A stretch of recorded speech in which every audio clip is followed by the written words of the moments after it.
The school nurse called at 2:14 p.m. Her voice trembled when she said my name. "Your son has a broken jaw. We've called an ambulance. You should come immediately."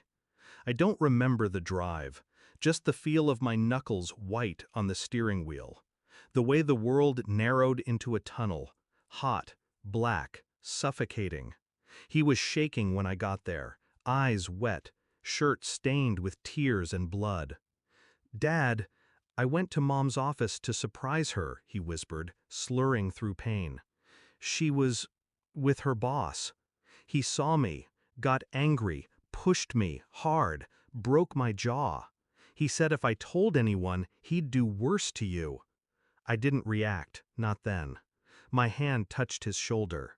I told him it was going to be okay. But something inside me shifted. There was no panic, no screaming, just silence.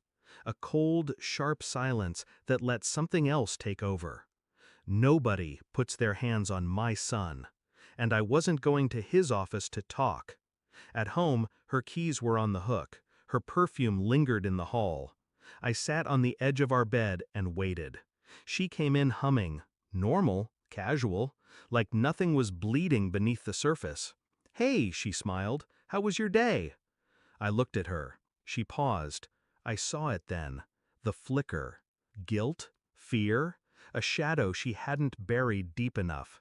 I stood, walked past her, whispered, "He told me." She froze. "Told you what?" The fear in her voice was instant. I didn't answer.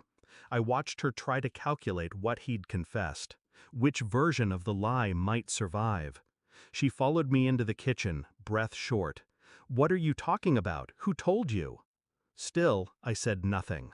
I opened the drawer where we keep the mail, pulled out the emergency contact form from our son's school. Her boss's name, written in her handwriting. Emergency contact above me, he was listed first. She noticed, tried to explain. "He's just closer to the school, Her voice crumbled when she realized what she'd just admitted. Closer to the school? To our son?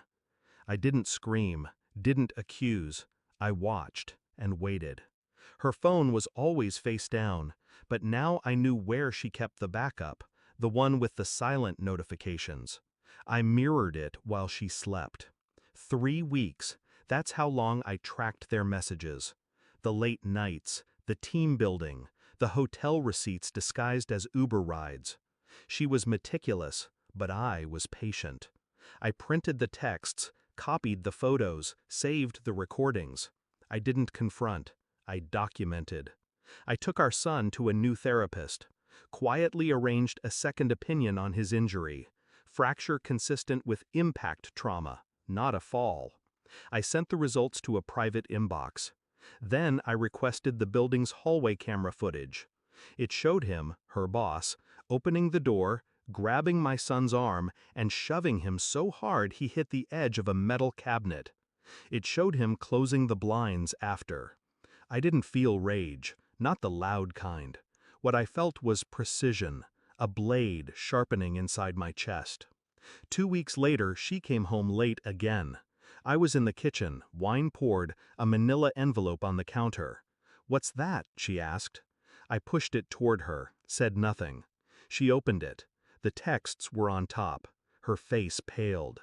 Underneath, the photos. Her boss, my son, the fall, the timestamp, the report. She didn't speak, didn't cry, just stared. Then she whispered, "You knew?" I nodded. "I didn't know he'd hurt him," she said. Her voice cracked. "I swear I didn't."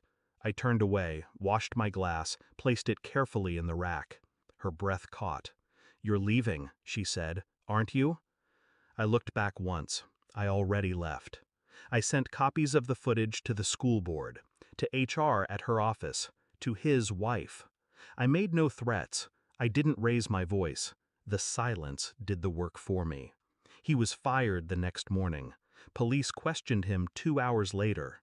I never had to lift a finger. She tried to text, called 3 times, left voicemails about forgiveness, about how we could fix it, how it wasn't what it looked like. I blocked her. Our son stays with me now. A new school, new routine, no mention of her name. She tried to show up once. He didn't want to see her. Neither did I. I sleep fine now, not because it doesn't hurt, but because the bleeding stopped. The lie is over. People think revenge is fire and fury. Mine was a scalpel. Precise, quiet. And when it was over, there was nothing left to infect.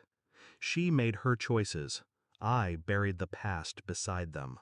We are not a family anymore. We are a case study. And the final lesson? Never confuse silence for weakness. Sometimes it's just the sound of the blade being drawn.